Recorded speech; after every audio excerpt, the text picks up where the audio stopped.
privadas de liberdade e trazem, por exemplo, que são estritamente proibidas as medidas de isolamento das mulheres grávidas. Isso merece um destaque aqui, que apesar dessa regra, elas vão para o isolamento, tanto vão para o isolamento que nós acabamos de ver o caso da Bárbara, né, que teve o filho no isolamento, o que viola categoricamente essas regras internacionais que falam da proibição de isolamento das mulheres. Elas já estavam com a gravidez bastante avançada. Das mães que convivam com os filhos no interior dos estabelecimentos de privação de liberdade e das crianças privadas de liberdade. Principais queixas: falta d'água para tomar banho. Talavera Bruce vive sem água. Fato. Eu já fui lá inúmeras vezes sem água. Assim, é um problema. Na verdade, o complexo Jericinó como um todo sofre de falta d'água. Tá? Mas no Talavera Bruce, essa falta d'água, de novo, tem consequências ainda maiores.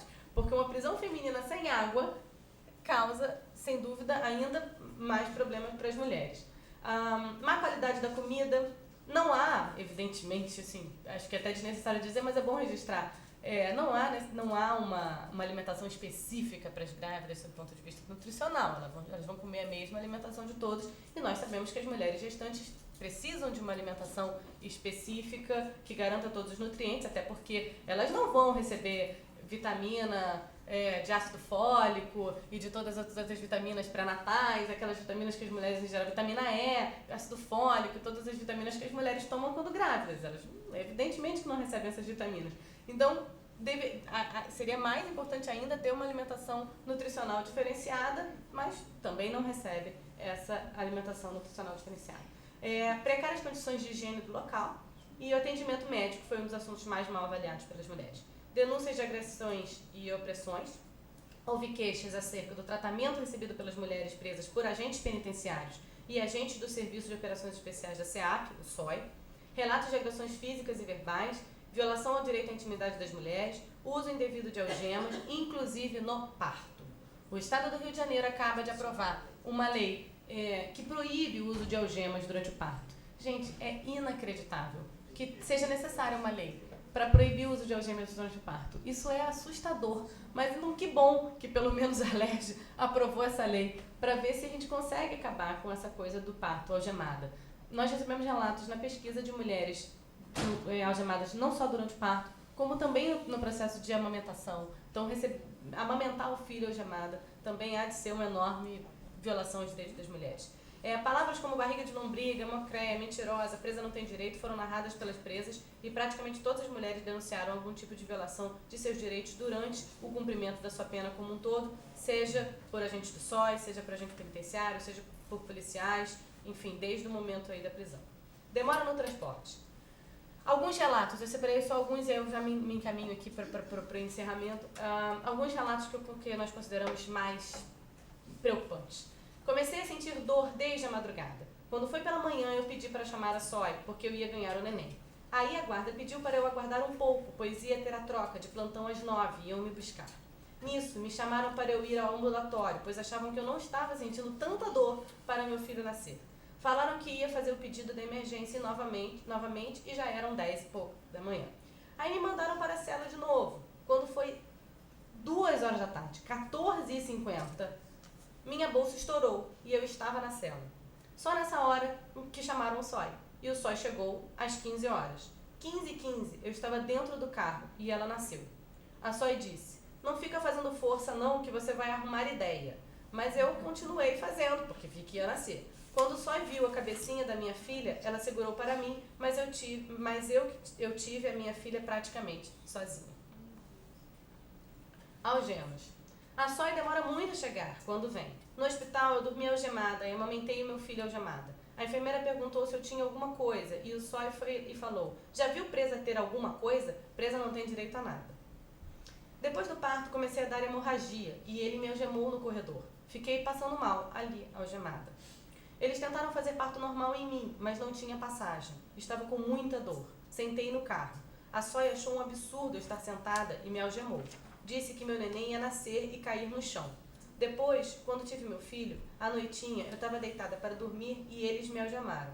Não dava para trocar a fralda do meu filho, nem amamentar ele. Mulheres presas no Brasil. Dados gerais. são 37.380, 6,7% dos presos.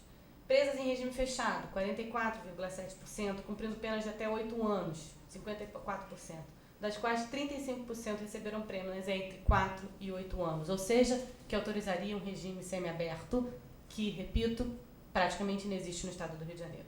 São jovens entre 18 e 29 anos, 50%, solteiras, 57%. Vejam que o dado do Rio de Janeiro, da nossa pesquisa, é ainda mais significativo em relação a esses números de presas jovens. 30% são presas cautelares, 68% são negras. Esses dados ficam bastante semelhantes aos nossos, os dados nacionais e esses em relação a mulheres negras. 50% do ensino fundamental incompleto, nosso número foi ainda maior, quase todas as que pesquisamos, repito, não tinham o ensino fundamental completo. 14% fundamental completo. 80% das presas no Brasil são mães. Respondem por tráfico de drogas 58%, sendo 72% em São Paulo. Mulheres presas no Rio de Janeiro são 4.139, 10,5% do total de presos, superior à média nacional, pois 80, como eu já mostrei aqui, 86% das presas são mulheres negras no estado do Rio de Janeiro. Aqui eu boto um gráfico do crescimento da população feminina nos últimos anos, para vocês verem como cresceu de 2000 a 2014. Teve um aumento de 567% do número de mulheres presas entre 2000 e 2014. Isso é muito assustador, porque a população carcerária masculina não cresceu tanto quanto a feminina nos últimos anos, e isso eu atribuo especialmente ao aprisionamento por tráfico de drogas. Sem dúvida alguma, a lei de drogas contribuiu bastante para esse aumento do aprisionamento feminino. Tipo de crime. 63,4% afirmou estar sendo processada ou ter sido condenada por crimes ligados a drogas. 46,3% só por tráfico. Entre tráfico mesmo, assim, porque as outras são outros crimes ligados ao tráfico de drogas. Entre as grávidas, 70,9% respondem por crimes relacionados ao tráfico de drogas. Gente, isso é muito assustador. A gente precisa rever esse aprisionamento por tráfico de drogas. No Brasil, temos 58% das mulheres respondendo por tráfico. E aí eu, de novo, assim, peço um parênteses. O tráfico, ele é desrespeitoso aos direitos das mulheres, digamos assim, tal qual como qualquer outro emprego regular no país. Né? Ali também existe o machismo e também existe a dificuldade da mulher ascender no tráfico de drogas, como existe para ascender no sistema, no mercado comum. Tá? Então, elas não ocupam realmente as posições de maior destaque no tráfico de drogas, ficam, na maior parte das vezes, nas posições mais vulneráveis, e por estarem nas posições mais vulneráveis, também não recebem o apoio do tráfico quando são presas. Porque os grandes traficantes, os médios para maiores, quando presos, o tráfico de drogas dá o apoio. Né? Vai lá, designa um advogado, né? vai lá ver o que aconteceu, enfim. Existe um apoio depois do momento da prisão, até durante o cumprimento da pena. Você vê as grandes, Comando Vermelho, Terceiro Comando, mantendo o sujeito preso, né? E mantendo a família do sujeito quando ele está preso também. Isso é comuníssimo acontecer. Mas não acontece com as mulheres. Quando elas são presas, o tráfico as considera descartáveis. E aí é por isso que elas estão ainda numa situação de mais vulnerabilidade ainda do que todos os outros homens presos por tráfico. Isso é muito preocupante, porque elas acabam ficando lá completamente abandonadas e as suas famílias também abandonadas. Eu não vejo o tráfico dar esse apoio, né, que você vê dar aos homens presos por tráfico de drogas. Então aqui temos alguns dos crimes, né, formação de quadrilha, tráfico e porte ilegal de arma de fogo, aqui, tráfico de drogas, 46,30%. Posição no tráfico e tipo de droga. 37% das condenações delas por tráfico envolvendo cocaína e 22,2% maconha, preponderando posições subalternas. Apenas uma mulher das entrevistadas aduziu ter sido gerente da Boca e 6 delas, 14,6%, foram presas tentando entrar no presídio portando drogas. Na maior parte das vezes para os seus companheiros que lá estão presos. Né? Aqui a gente vê que 33% é mula, né, que são aquelas mulheres que colocam a droga dentro do corpo, transportam essa droga, especialmente internacionalmente, né, são presas nos aeroportos.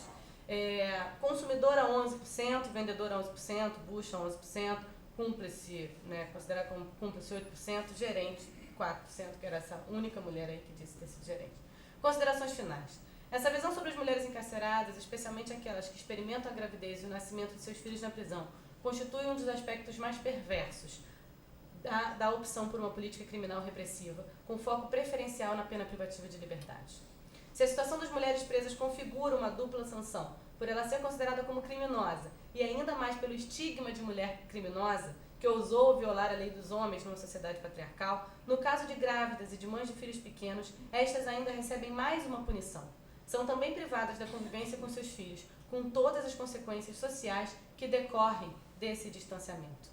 Então, por isso, nós fazemos as seguintes recomendações. Indulto para mulheres presas, nós assinamos, vocês devem ter visto, circulou um manifesto organizado pela doutora Kenarik, que é uma juíza de São Paulo, da Associação de Juízes pela Democracia, pelo indulto às mulheres no próximo dia 8 de março. Isso já foi um pedido para o decreto de indulto de dezembro.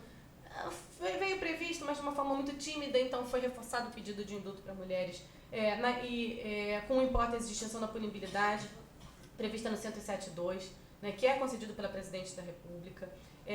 Consideramos que o indulto, a comutação, deva ter parâmetros específicos sobre a questão da mulher. Isso é importante que tenha esse recorte de gênero, especialmente porque nos últimos anos o indulto não completou devidamente as mulheres presas, os números foram muito insignificantes, especialmente porque os decretos de indulto proíbem indulto e comutação da pena para tráfico de drogas. Se nós temos a maior parte das mulheres presas por tráfico de drogas, elas acabam não recebendo esse benefício, nem no indulto nem na comutação. Em 2008, foram apenas 58 mulheres atendidas por indulto em todo o país. Em 2009, foram 64, em 2010, foram 109. Pedido de inclusão dentre as hipóteses de indultos, das condenadas por tráfico de drogas, que tenham apenas até 5 anos, das mulheres com filhos menores de 18 anos e que nessas situações leve-se em conta um menor período de pena cumprida para sua concessão, priorizando-se assim a relação dos filhos com as mães e poupando-se as crianças e adolescentes o máximo possível dessas consequências do aprisionamento das mulheres.